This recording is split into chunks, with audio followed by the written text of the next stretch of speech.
Olá, eu me chamo Caio Vinícius de Lima Ramos. Estou aqui junto do Antônio Josenias Feitosa dos Santos e da Giane de Oliveira Pinto. Nós somos discentes do curso de Língua Portuguesa da Universidade Federal do Pará e estamos aqui na disciplina de Literatura Portuguesa Moderna, ministrada pela professora doutora Elanir França Carvalho, para tratar das características do realismo na obra do Primo Basílio, de Eça de Queiroz. Bom, o realismo, ele é um movimento que ele vai se iniciar ali na França, no século XIX, né? E ele nasceu para ser ali o contraponto do até então vigente romantismo, que é aquele movimento que ele vai ser centrado nessa visão apaixonada, idealizada, né, e focada no indivíduo. E o realismo, ele já vem na contramão, o que é um movimento totalmente orgânico, né? Quando a gente olha para as histórias dos movimentos artísticos e literários, sempre vem um movimento que ele vai contrapondo, perdão, os pontos do movimento anterior. Então, o realismo ele vai trazer uma visão mais materialista, objetivista e centrada já no aspecto social da coisa. Mas aí, Caio, como é que o realismo ele vai chegar nesses pontos específicos, né? No caso específico de Portugal, o contexto que a gente tem é de uma Portugal pós-independência do Brasil, né, onde o país ele estava ali focando na sua industrialização, né, e em busca de minimizar os impactos econômicos trazidos pela independência brasileira. Né? E esse movimento de industrialização, ele vem de uma forma tardia e trazendo ali uma certa insatisfação pelas camadas pensantes ali da sociedade, trazendo inclusive, fazendo inclusive aflorarem ideias socialistas e questionamentos do modelo econômico social ali vigente, né? E tudo isso num contexto tardio em comparação em relação ao resto da Europa. Já nessa realidade de uma Portugal que industrializa de forma tardia, com essas camadas da sociedade incomodadas com esse processo, a gente tem ali o início de uma série de reuniões que vão acontecer ali pelo país, de pensadores que vão tratar sobre essas questões, né? Reuniões feitas em locais públicos, e em meio a essas reuniões vai ali tomando forma o realismo português como um movimento, né? Ele promovendo os debates filosóficos sobre o atraso vigente nas entranhas de Portugal, né? E visando encaminhar o país à modernidade. E as características desse movimento, né, além do que eu disse, do que era tratado nessas reuniões, o realismo português ele também se identificava por ter um foco no cotidiano e um destaque para as pessoas comuns, por atacar falsos valores, por ter uma rejeição aos clérigos e à monarquia, né, por ser objetivista e, acima de tudo, cientificista. E nesse contexto dessas reuniões acontece algumas que vão se destacar, logicamente, como o caso da questão Coimbra, que eram reuniões, né, tal qual como eu comentei, que eram feitas por jovens da cidade de Coimbra, lá em Portugal. E aí, em 1865, perdão, vai surgir o Antero de Quental e o Teófilo Braga, que são os expoentes desse movimento realista português, que vão surgir lá em Coimbra, nas reuniões da questão Coimbrã. E aí, eles, como movimento, foram então criticados, né? Porque sempre tem a crítica em qualquer movimento social ou artístico. Eles vão ser criticados pela parcela romanticista de Portugal e principalmente pelo Antônio Feliciano de Castilho, né, que ele era o defensor ali do romantismo português. E esse embate ele vai se seguindo até 1871, onde aí vai acontecer as conferências de Cassino, já em Lisboa, que é de onde o Eça de Queiroz ele vai surgir. Né? E o Eça, apesar dele não ter participado da questão com Rembrandt lá atrás, ele defendeu com unhas e dentes o realismo e tecia críticas duras ao romantismo, se tornando assim um dos expoentes do movimento.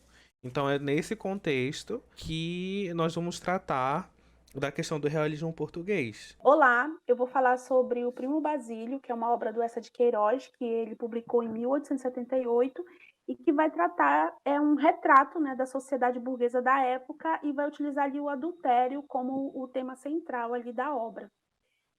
O que Maço de Moisés nos fala a respeito do Primo Basílio do Eça é o seguinte: com o Primo Basílio, essa desloca-se para a cidade a sondar as moléstias degenerescentes no centro nevrálgico da nação, a capital, o ficcionista penetra num recesso de um lar burguês pretensamente sólido e feliz, e nele descobre a existência de igual podridão moral e física, um matrimônio efetuado por uma adolescente tonta, imaginativa e vegetativa. Revela-se frágil com o afastamento do marido Jorge, que viaja para Alentejo a fiscalizar suas minas, e a chegada do sedutor, o primo Basílio, formando o banal trio amoroso. O núcleo da organização burguesa, o casamento, deixa-se atingir mortalmente pelo adultério. Então, eu vou fazer aqui um breve resumo do que trata a obra, né? O Primo Basílio.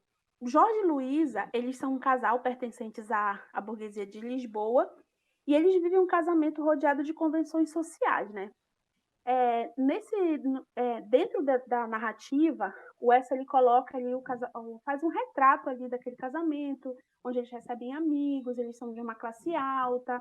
Então, nesse contexto aí, o Jorge ele parte para uma viagem, né, a trabalho, e na ausência dele, a Luísa recebe a visita do primo Basílio, que além de ser seu primo, ele é um amor ali da juventude passada da Luísa. Então, o Basílio é um personagem que ele vem de Paris, e a Luísa ela fica encantada, porque o que era Paris na época, né? Paris era o centro cultural de tudo, era onde as coisas aconteciam, e principalmente ali a questão da escola romântica, né? Então, o Basílio ele se encanta pela beleza da Luísa, e eles acabam se envolvendo ali num jogo de sedução.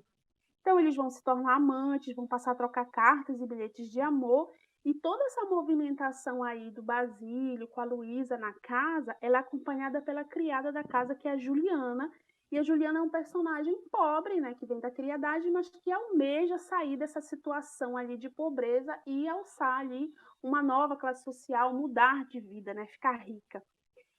Então, os amantes, Basílio e Luísa, eles começam a se encontrar, né, num quarto alugado, no subúrbio de Lisboa, para não gerarem desconfianças nos vizinhos, e ali eles vivem tórridas cenas de amor.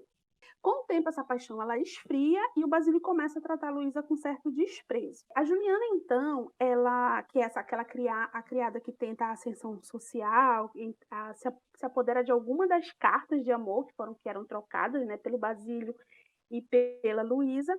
Então, ela começa a chantagear a Luísa por conta dessas cartas, de mostrá-las para o marido de Luísa, que é o Jorge. E a partir daí, a Juliana ela começa a conseguir algumas coisas que ela tanto sonhara, no caso, poder aquisitivo.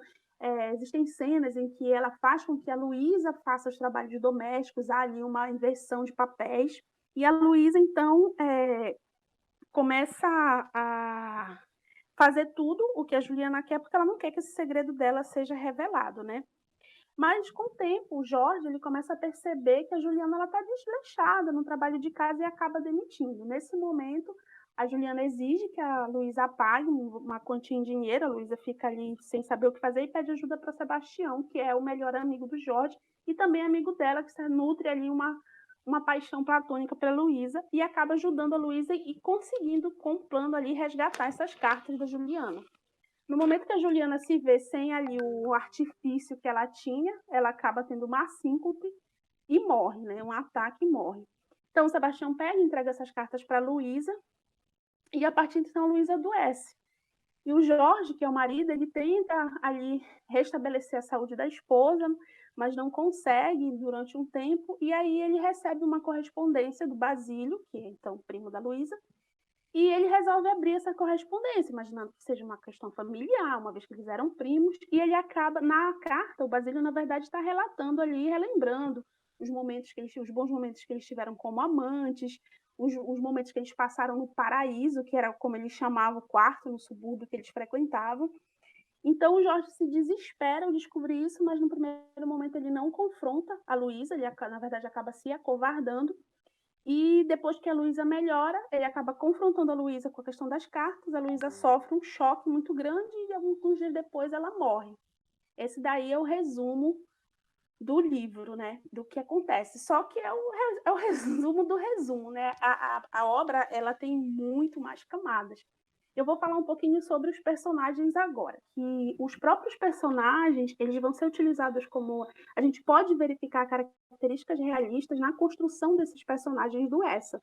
No caso, a Luísa, ela é uma crítica, né? A mulher da época, que era uma mulher que era voltada totalmente para o casamento, que vivia o tempo todo lendo romances da escola romântica e querendo viver uma grande aventura, mas que na verdade não se atinha para a realidade em que ela vivia.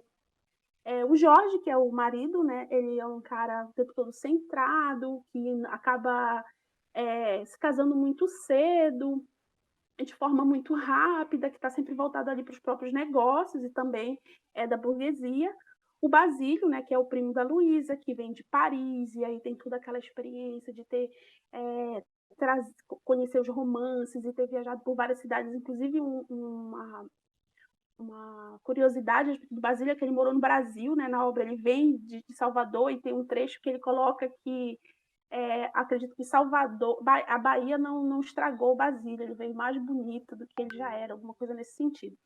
E a Juliana ali, que é a criada, né, que vai ser uma espécie de contraponto dentro de todo aquele ambiente luxuoso ali da burguesia, das festas, daqueles encontros. A Juliana é uma mulher pobre que passou a vida inteira sendo criada, passando de uma casa para outra, tanto que ela era criada da tia do Jorge. Uma vez que a tia do Jorge morre, ela imagina que ela vai receber uma herança, ela não recebe nada, ela só é transposta a trabalhar para a casa do Jorge.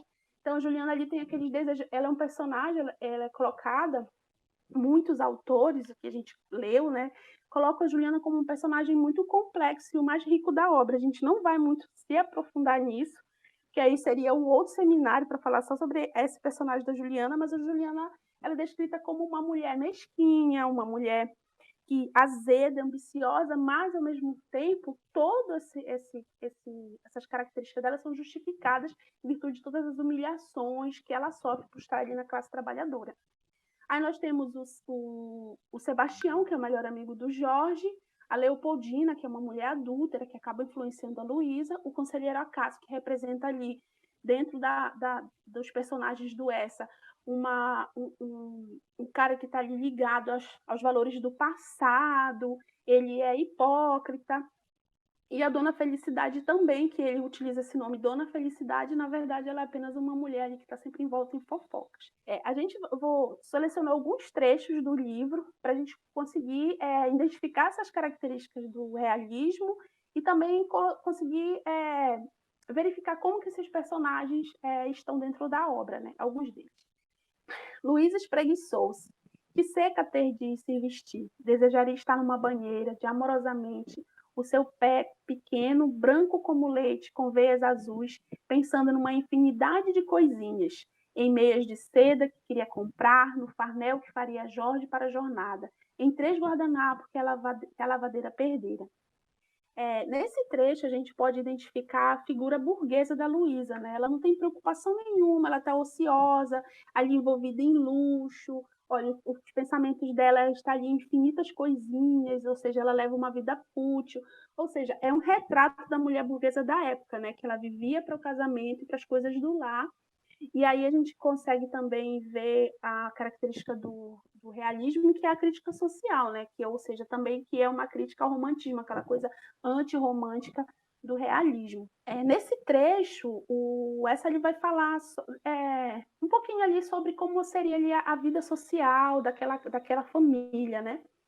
Aos domingos à noite, havia em casa de Jorge uma pequena reunião, uma cavaqueira. Na sala, em redor do velho candeeiro de porcelana cor-de-rosa, vinham apenas os íntimos. O engenheiro, como se dizia na rua, vivia muito ao seu canto, sem visitas. Tomava-se chá, paurava-se. Era um pouco a estudante. Luísa fazia crochê, Jorge cachimbava. Bem, aqui ele faz uma descrição, né, de como era essa vida íntima do casal, como era também essa vida social do casal, né, desse casal burguês. O que a gente pode perceber ali das características da escola realista é essa descrição, né, desse lugar, que não é uma descrição de forma enfeitada, idealizada, e é uma tentativa ali de uma descrição fiel ali daquele ambiente. E também colocando ali a questão da burguesia, de que eles tinham posse, de que eles poderiam estar ali completamente alheios à realidade em virtude das posses que eles tinham. Não, as preocupações dele eram estudar, ela fazer crochê. E aí, nesse trecho que a gente escolhe, é justamente quando a Luísa encontra já o Basílio, eles se conhecem, e aí ela fica encantada ali com aquela vida que o Basílio leva, né? Que vida interessante a do primo Basílio, pensava. O que ele tinha visto Se pudesse também fazer as suas malas, partir, admirar aspectos novos e desconhecidos, a neve nos montes, cascadas reluzentes, como desejaria visitar os países conhecidos romances. Nesse trecho do livro, né, a Luísa, que é uma personagem que lê muitos romances, ela se vê encantada pela vida do Basílio, a gente pode detectar também aqui a crítica e a ironia, pois nesse desejo dela viver esse grande amor, ela vai acabar pagando com a própria vida, né, no final aí dessa trama. Aqui nesse trecho, ele vai fazer uma descrição de como era o quarto das criadas, ou seja, como era o quarto que a Juliana vivia, que era a criada da casa, né? O quarto era baixo, muito estreito, com o teto de madeira inclinado. O sol, aquecendo todo dia as telhas por cima, fazia-o abafado como um forno. Havia sempre à noite um cheiro requentado de tijolo escandecido. Dormia no leito de ferro, sobre um colchão de palha mole, coberto de uma coxa de chita. Da barra da cabeceira pendiam os seus bentinhos e a rede enxovalhada que punha na cabeça. Ao pé tinha preciosamente a sua grande arca de pau, pintada de azul, com uma grossa fechadura. Nós selecionamos esse trecho, que é a descrição aí do quarto das criadas, né? Que fica dentro da casa do Jorge e da Luísa, e como a gente pode perceber, há um contraste, né, entre esses dois ambientes, que eu falei um pouco mais lá em cima, da sala, né, daquele lugar bonito, das coisas rosas, e desse ambiente onde as criadas ficam, né, da insalubridade, da falta é quente, é escuro. Então, a gente verifica aqui uma característica do realismo, que é a denúncia social. Como o próprio Massoud fala, né, o romance como uma arma de ação transformadora da sociedade, ou seja, como mostrar ele como um espelho para aquela sociedade de que forma eles tratam seus empregados. Né? E dentro dessa própria. Essa também vai falar um pouco ali sobre essa questão da luta social ali dos trabalhadores. Né? Aqui ainda falando sobre a questão do adultério de forma romântica, né, romantizada. Depois falou muito de Paris, contou-lhe a moderna crônica amorosa, anedotas, paixões, chiques, tudo se passava com duquesas, princesas, de um modo dramático e sensibilizador, às vezes jovial, sempre cheio de delícias. E de todas as mulheres de que falava, dizia recostando-se, era uma mulher distintíssima, tinha naturalmente o seu amante. Bem, a gente pode ver que a questão do adultério, né, sendo romantizado pelo Basílio, e aí, ainda para a gente parafraseando o Moço de Moisés, ela vai procurar mostrar os erros básicos, né, da mentalidade romântica e revela que seus alicerces estão abalados. Ou seja, quando o Basílio mostra esse universo para a Luísa, ela fica encantada. E que universo é esse? É um universo romântico, em que todo mundo se envolve, que todo mundo se apaixona, e que tá tudo bem as mulheres serem adúlteras, né? E aqui o nosso último trecho que a gente selecionou, né? É quando a Luísa se vê ali apaixonadíssima pelo Basílio e propõe para ele deles fugirem, né? Para viver esse grande amor. E aí que o Basílio fala para ela, né?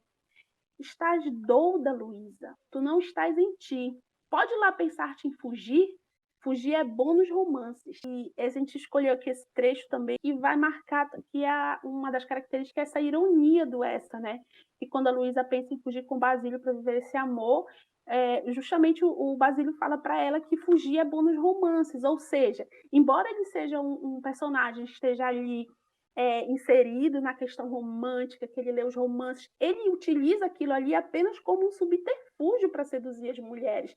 Ele, de fato, é um personagem realista. Isso foi colocado numa tese, numa dissertação de mestrado, que inclusive está nas nossas referências, que eu convido todos a lerem, a darem uma olhada também nessas referências, que são muito interessantes a respeito dessa obra. Agora eu vou deixar a palavra com o nosso amigo Josenias, que ele vai falar um pouco sobre o impacto dessa obra na sociedade de Lisboa e algumas obras ali que tiveram relações com o Primo Basílio. Então, dando continuidade aqui, tratando do Primo Basílio, vou trazer um pouco da relação que a gente pode fazer entre a obra do Essa, né, o Primo Basílio, e Madame Bovary, que é o romance de Flaubert. Só para contextualizar um pouquinho, então, né, Madame Bovary é o romance de Gustave Flaubert, escritor francês, que é escrito um pouco antes do Primo Basílio. Inclusive, essa de Queiroz vai tomá-lo como uma espécie de exemplo, né, uma espécie de referência.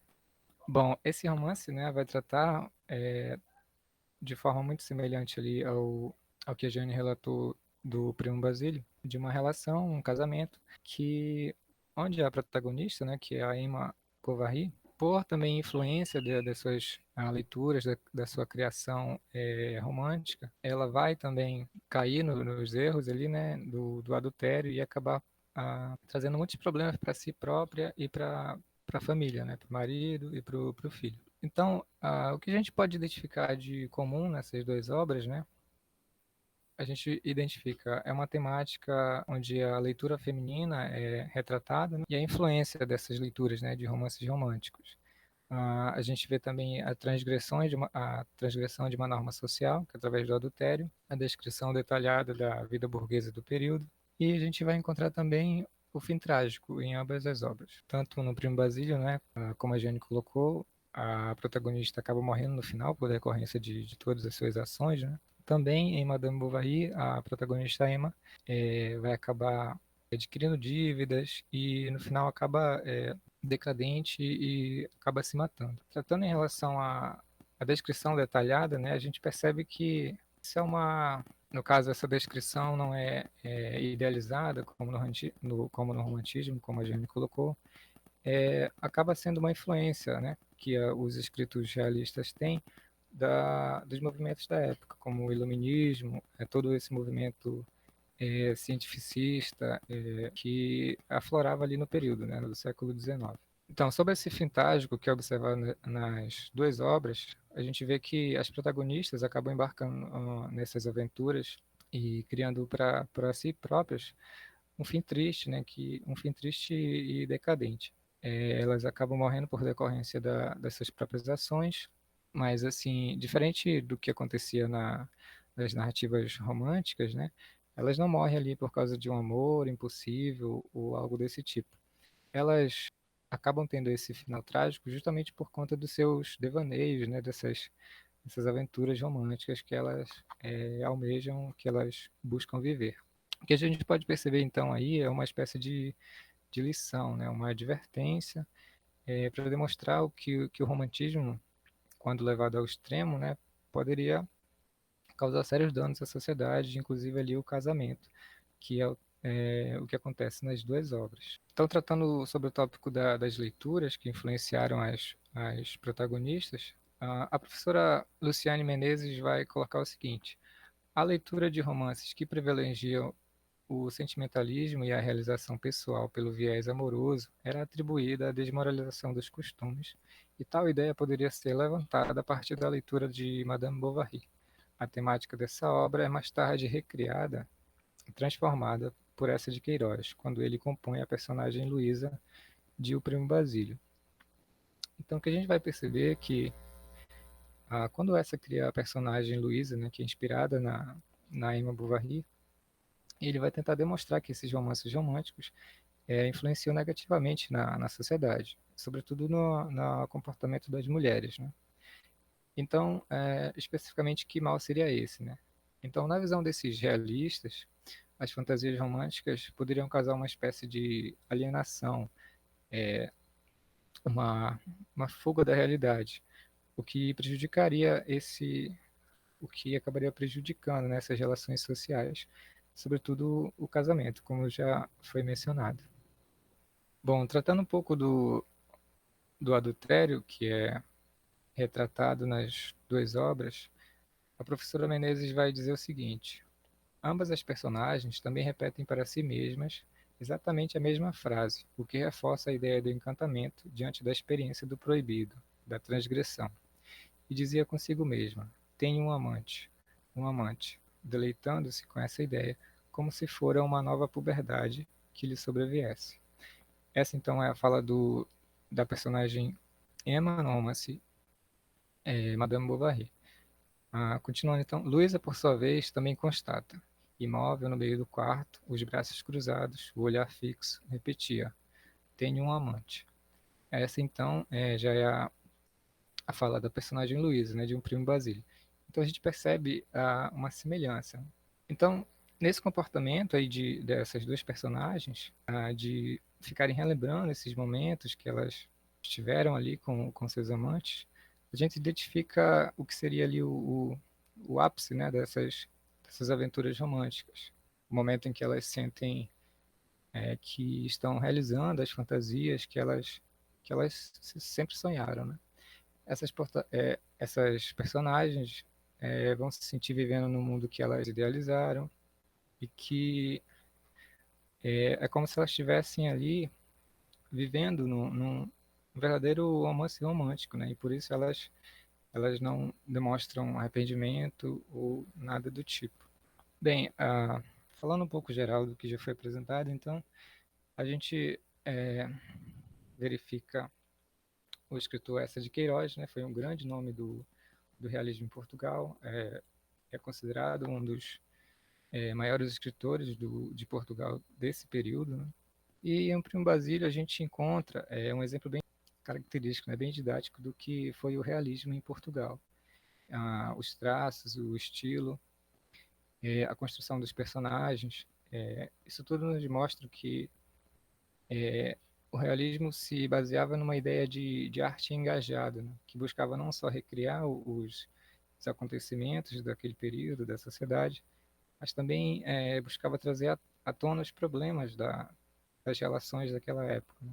Busca conscientizar, de alguma forma, a sociedade para os potenciais perigos, né, de uma vida ah, nos moldes do romantismo, digamos assim. Bem, e a gente traz aqui também, né, além da Madame Bovary, que a gente já citou aqui, a gente recomenda também a leitura. E há também uma produção brasileira, que é um filme com o nome Primo Basílio, que vai utilizar o enredo, né, utiliza como roteiro o enredo do Primo Basílio, o livro. Né? É um filme de 2007 e a gente, a gente pode verificar então aí que esse enredo, ele na verdade ele é um pouco atemporal, né? Nesse filme a história se passa no Brasil, né? Então já no século XX. Então a gente vê que de fato essa história ela não é, ela acaba tendo essa característica atemporal, né? Ainda a gente encontra ainda traços, a gente pode encontrar ainda traços na sociedade atual. E era isso, essas são nossas referências.